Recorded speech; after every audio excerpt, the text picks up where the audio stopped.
ನೋಡಿ, ಸದನ ಮುಗಿದ ನಂತರ ಕೆಲವೊಂದಿಷ್ಟು ಡೆವಲಪ್ಮೆಂಟ್ ಆಗುತ್ತೆ ಕಾಂಗ್ರೆಸ್ನಲ್ಲಿ ಅನ್ನೋದಿತ್ತು. ಒಂದು ಹೆಜ್ಜೆ ಮುಂದೆ ಹೋಗಿ ಡಿ ಕೆ ಶಿವಕುಮಾರ್ ಅವರ ಆಪ್ತರು ಜನವರಿ 6ನೇ ತಾರೀಕು ನೋಡ್ತಾ ಇರಿ, ದೊಡ್ಡ ಬದಲಾವಣೆ ಆಗುತ್ತೆ ಅಂತಿದ್ರು. ಆದರೆ ಕ್ಲಾರಿಟಿನೇ ಸಿಗ್ತಾ ಇಲ್ಲ ಹೈಕಮಾಂಡ್ನಿಂದ. ಹಾಗಾಗಿ ಹೈಕಮಾಂಡ್ಗೆ ಈಗ ಡಿ ಕೆ ಸುರೇಶ್ ಪರೋಕ್ಷವಾಗಿ ಎಚ್ಚರಿಕೆಯನ್ನ ಕೊಡ್ತಾ ಇದ್ದಾರೆ. ಹೈಕಮಾಂಡ್ ನಡೆಯ ವಿರುದ್ಧ ಡಿ ಕೆ ಸಹೋದರ ಕೆರಳಿದ್ದಾರೆ ಅಂತ ಕಾಣಿಸುತ್ತೆ. ತಾಳ್ಮೆಯನ್ನ ಅಸಹಾಯಕತೆ ಅಂದುಕೊಳ್ಳಬಾರದು. ತಾಳ್ಮೆಯ ಹಿಂದಿನ ತಯಾರಿ ಬಹಳ ಗಟ್ಟಿಯಾಗಿರುತ್ತೆ. ಇದು ಪರೋಕ್ಷವಾಗಿ ಹೈಕಮಾಂಡ್ಗೆ ಕಳಿಸಿರೋ ಎಚ್ಚರಿಕೆನ ಈಗನ್ನುವಂಥ ಚರ್ಚೆ ಈಗ ರಾಜಕೀಯ ಪಡಸಾಲಿಗೆಲ್ಲಾಗ್ತಾ ಇರೋದು. ನೋಡಿ, ಇದರ ಹಿಸ್ಟ್ರಿ ಗಮನಿಸೋದಾದರೆ ರಾಜ್ಯ ಕಾಂಗ್ರೆಸ್ನಲ್ಲಿ ಕುರ್ಚಿ ಜಟಾಪಟಿ ಯಾವಾಗ ಈ ಸೆಪ್ಟೆಂಬರ್ ಕ್ರಾಂತಿ ಅನ್ನುವಂಥ ವಿಚಾರ ಬಂತು, ಕೆ ಎನ್ ರಾಜಣ್ಣ ಅವರ ಕೊಟ್ಟಂಥ ಸ್ಟೇಟ್ಮೆಂಟಿಂದ ಅಲ್ಲಿಂದ ಮತ್ತೆ ಮರುಜೀವ ಪಡ್ಕೊಂಡಿದ್ದು. ಅದಾದಮೇಲೆ ನವೆಂಬರ್ ಕ್ರಾಂತಿ ಅಂತಂದ್ರೂ ಆಗಲಿಲ್ಲ. ಅದಾದಮೇಲೆ ಸದನ ಮುಗಿಯೋ ತನಕ ಕದನ ವಿರಾಮ ಅನ್ನುವಂಥ ಮಾತುಗಳು ಬರ್ತಾ ಇತ್ತು. ಸದನ ಆದಮೇಲೆ ಒಂದು ಕ್ಲಾರಿಟಿ ಸಿಗುತ್ತೆ ಹೈಕಮಾಂಡ್ ಕಡೆಯಿಂದ ಅನ್ನೋ ಭಾವಿಸಿತ್ತು. ಜನವರಿ 6ನೇ ತಾರೀಕು ಮುಹೂರ್ತವನ್ನು ಕೂಡ ಇಟ್ಬಿಟ್ಟಿದ್ರಪ್ಪ ಡಿ ಕೆ ಶಿವಕುಮಾರ್ ಅವರ ಆಪ್ತರು. ಆದರೆ ಆಗಲೂ ಕೂಡ ಹೈಕಮಾಂಡ್ ನಾಯಕರು ಕ್ಲಾರಿಟಿ ಕೊಟ್ಟಿಲ್ಲ. ಟಿಲ್ ನೌ ಯಾರ ಕೈಗೂ ಸಿಗದೆ ರಾಹುಲ್ ಗಾಂಧಿ ಅವರು ಓಡಾಡ್ತಾ ಇದ್ದಾರೆ. ಅಂದರೆ ಡಿ ಕೆ ಶಿವಕುಮಾರ್ ಕೈಗೂ ಸಿಗ್ತಿಲ್ಲ, ಸಿದ್ದರಾಮಯ್ಯನವರ ಕೈಗೂ ಸಿಗ್ತಾ ಇಲ್ಲ. ಮೊನ್ನೆ ಮೈಸೂರಿನಲ್ಲಿ ರನ್ವೇಲಿ ಒಂದೆರಡೆರಡು ನಿಮಿಷ ಟೈಮ್ ಸಿಕ್ಕಿದ್ದು ಬಿಟ್ಟರೆ ಅದಾದಮೇಲೆ ಟೈಮೇ ಸಿಕ್ಕಿಲ್ಲ. ಹೈಕಮಾಂಡ್ನಿಂದ ಯಾವುದೇ ಸ್ಪಷ್ಟ ಸಂದೇಶ ಬರದ ಕಾರಣ ತಾಳ್ಮೆಯ ವಿಚಾರಕ್ಕೆ ಸಂಬಂಧಪಟ್ಟಂತೆ ಡಿ ಕೆ ಶಿವಕುಮಾರ್ ಅವರು ಪೋಸ್ಟ್ ಹಾಕಿ ಇದೊಂದು ಎಚ್ಚರಿಕೆ ಅನ್ನೋ ರೀತಿಯಾಗಿ ಚರ್ಚೆ ಆಗ್ತಾ ಇದೆ. ಇದ್ರ ಬಗ್ಗೆ ಡೀಟೇಲ್ಸ್ ಕೇಳ್ತೀನಿ ನಮ್ಮ ಪ್ರತಿನಿಧಿ ಆನಂದ್ ಅಂದಗುಡಿ ಹತ್ರ. ಆನಂದ್, ಒಂದು ಕಡೆಯಿಂದ ಸೆಪ್ಟೆಂಬರ್ನಿಂದಲೂ ಕೂಡ ಈ ಕುರ್ಚಿಯ ಜಟಾಪಟಿ ಇದ್ದೇ ಇದೆ. ಆದರೆ ಇದಕ್ಕೆ ಕ್ಲಾರಿಫಿಕೇಶನ್ ಅಂತೂ ಹೈಕಮಾಂಡ್ ಕಡೆಯಿಂದ ಕೊಟ್ಟಿಲ್ಲ. ಈಗಲೂ ಕೊಡ್ತಾರಾ ಇಲ್ವೋ ಗೊತ್ತಿಲ್ಲ. ಬಟ್ ಡಿ ಕೆ ಸಹೋದರರು ಮಾತ್ರ ಎಚ್ಚರಿಕೆಯನ್ನು ಕೊಡ್ತಾ ಇದ್ದಾರೆ. ಇದು ಏನು ಸಂದೇಶ ರವಾನೆ ಮಾಡ್ತಾ ಇದೆ ಅಂತ?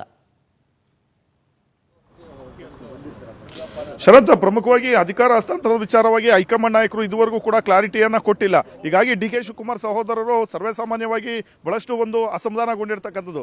ಇವತ್ತು ಡಿ ಕೆ ಸುರೇಶ್ ಅವರು ಒಂದು ಪೋಸ್ಟ್ ಹಾಕಿದ್ದಾರೆ. ಅದು ನೇರವಾಗಿ ಹೈಕಮಾಂಡ್ ಮೌನದ ಬಗ್ಗೆ ಗರಂ ಆಗಿರ್ತಕ್ಕಂಥ ಒಂದು ರೀತಿಯಲ್ಲಿ ಪೋಸ್ಟ್ ಆಗಿರ್ತಕ್ಕಂಥದ್ದು. ನಮ್ಮ ತಾಳ್ಮೆಯನ್ನ ಅಸಹಾಯಕತೆ ಅಂದುಕೊಳ್ಳಬಾರದು ಅನ್ನೋ ಒಂದು ವಿಚಾರವನ್ನ ಅವರು ಪ್ರಸ್ತಾಪ ಮಾಡಿರ್ತಕ್ಕಂಥದ್ದು. ಆ ಮೂಲಕ ತಮ್ಮ ತಾಳ್ಮೆಗೂ ಕೂಡ ಒಂದು ಮಿತಿ ಇದೆ, ನಮ್ಮ ತಾಳ್ಮೆಗೂ ಕೂಡ ನಾವು ತಾಳ್ಮೆಯಿಂದ ಕಳೆದುಕೊಂಡ್ರೆ ಏನ್ ಬೇಕಾದ್ರೂ ಆಗಬಹುದು ಅನ್ನೋ ಒಂದು ವಿಚಾರವನ್ನು ಕೂಡ ಅವರು ಪರೋಕ್ಷವಾಗಿ ಸಂದೇಶವನ್ನ ಕೊಟ್ಟಿರ್ತಕ್ಕಂಥದ್ದು. ಹೀಗಾಗಿ ಮುಂದಿನ ದಿನಗಳಲ್ಲಾದ್ರೂ ಆದಷ್ಟು ಬೇಗ ಈ ಪವರ್ ಶೇರಿಂಗ್ ವಿಚಾರವಾಗಿ ಒಂದು ಕ್ಲಾರಿಟಿಯನ್ನ ಕೊಡಲೇಬೇಕು ಅನ್ನೋ ಒಂದು ನಿಟ್ಟಿನಲ್ಲಿ ಡಿ ಕೆ ಸುರೇಶ್ ಅವರು ಒತ್ತಾಯವನ್ನ ಮಾಡಿರ್ತಕ್ಕಂಥದ್ದು. ಮತ್ತೊಂದು ಕಡೆ ಡಿ ಕೆ ಶಿವಕುಮಾರ್ ಅವರು ಪದೇ ದೆಹಲಿಗೆ ಹೋಗಿ ಹೈಕಮಾಂಡ್ ನಾಯಕರನ್ನ ಭೇಟಿ ಮಾಡಿದ್ರು ಕೂಡ ಯಾವುದೇ ರೀತಿಯ ಒಂದು ಸಂದೇಶ ಹೈಕಮಾಂಡ್ ನಿಂದ ಸಿಕ್ಕಿಲ್ಲ. ಈ ಕಡೆ ಮಲ್ಲಿಕಾರ್ಜುನ್ ಖರ್ಗೆ ಅವರು ಕೂಡ ಮೌನಕ್ಕೆ ಶರಣ ಆಗಿರ್ತಕ್ಕಂಥದ್ದು. ಅಂತಿಮವಾಗಿ ರಾಹುಲ್ ಗಾಂಧಿ ಅವರು ತೀರ್ಮಾನ ಮಾಡಿದ್ರೆ ನಾನು ಅಧಿಕಾರವನ್ನು ಬಿಟ್ಕೊಡ್ತೀನಿ ಅನ್ನೋ ಮಾತನ್ನ ಸಿಎಂ ಸಿದ್ದರಾಮಯ್ಯನವರು ಹೇಳ್ತಾ ಇರತಕ್ಕಂಥದ್ದು. ಆದ್ರೆ ಇದುವರೆಗೂ ಕೂಡ ರಾಹುಲ್ ಗಾಂಧಿ ಅವರ ಭೇಟಿಗೂ ಕೂಡ ಡಿ ಕೆ ಶಿವಕುಮಾರ್ ಅವರಿಗೆ ಸಮಯ ಸಿಗ್ತಾ ಇಲ್ಲ.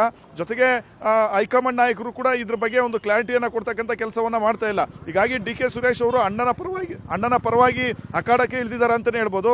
ಹಾಗಾಗಿಯೇ ನಮ್ಮ ತಾಳ್ಮೆಯನ್ನ ಕೆಣಕಬೇಡಿ, ನಮ್ಮ ತಾಳ್ಮೆಯಿಂದ ಇದ್ದೀವಿ ಅಂದ್ರೆ ಅದು ನಮ್ಮ ಅಸಹಾಯಕತೆ ಅಲ್ಲ ಅನ್ನೋ ಒಂದು ವಿಚಾರವನ್ನ ಅವರು ಪ್ರಸ್ತಾಪ ಮಾಡಿರ್ತಕ್ಕಂಥದ್ದು. ಈ ಮೂಲಕ ಪರೋಕ್ಷವಾಗಿ ಹೈಕಮಾಂಡ್ ನಾಯಕರಿಗೂ ಕೂಡ ಎಚ್ಚರಿಕೆಯನ್ನ ರವಾನೆ ಮಾಡಿದ್ದಾರೆ. ಮುಂದೆ ತಾವು ಯಾವುದೇ ಒಂದು ನಿರ್ಧಾರವನ್ನ ತೆಗೆದುಕೊಳ್ಳಬಹುದು, ಅದಕ್ಕೆ ಹೈಕಮಾಂಡ್ ಕೂಡ ಕಾರಣವಾಗುತ್ತೆ ಅನ್ನೋ ಒಂದು ರೀತಿಯಲ್ಲಿ ಪರೋಕ್ಷವಾದಂತಹ ಎಚ್ಚರಿಕೆಯನ್ನು ಕೊಟ್ಟಿರ್ತಕ್ಕಂಥದ್ದು. ಇದು ಈಗ ರಾಜ್ಯ ಕಾಂಗ್ರೆಸ್ನಲ್ಲಿ ಒಂದು ರೀತಿ ಸಂಚಲನಾತ್ಮಕವಾದಂತಹ ಒಂದು ವಿಚಾರವನ್ನು ಸೃಷ್ಟಿ ಮಾಡಿರ್ತಕ್ಕಂಥದ್ದು. ಮತ್ತೊಂದು ಕಡೆ ಡಿ ಕೆ ಶಿವಕುಮಾರ್ ಅವರು ಈಗಾಗಲೇ ದಾವೋಸ್ನಲ್ಲಿ ಇರ್ತಕ್ಕಂಥದ್ದು. ಅವರು ಕೂಡ ದಾವೋಸ್ನಿಂದಲೇ ಒಂದು ಸಂದೇಶವನ್ನ ರವಾನೆ ಮಾಡಿದ್ದಾರೆ. ಈ ಪವರ್ ಶೇರಿಂಗ್ ವಿಚಾರವಾಗಿ ಹೈಕಮಾಂಡ್ ನಾಯಕರು ತಮ್ಮ ಕೈಯನ್ನ ಬಿಡೋದಿಲ್ಲ, ಕಠಿಣ ಪರಿಶ್ರಮ ಯಾವತ್ತಾದ್ರೂ ಫಲ ಕೊಟ್ಟೇ ಕೊಡುತ್ತೆ ಅನ್ನೊಂದು ವಿಚಾರವನ್ನ ಪ್ರಸ್ತಾಪ ಮಾಡಿರ್ತಕ್ಕಂಥದ್ದು. ಹಾಗಾಗಿ ಬಜೆಟ್ ಒಳಗಡೆ ಅಧಿಕಾರ ಹಸ್ತಾಂತರ ಆಗಲೇಬೇಕು ಅಂತ ಡಿ ಕೆ ಸಹೋದರರು ಹೈಕಮಾಂಡ್ ಮೇಲೆ ನಿರಂತರ ಒತ್ತಡವನ್ನ ತರ್ತಕ್ಕಂಥ ಒಂದು ಪ್ರಯತ್ನವನ್ನ ಮಾಡ್ತಾ ಇದ್ದಾರೆ.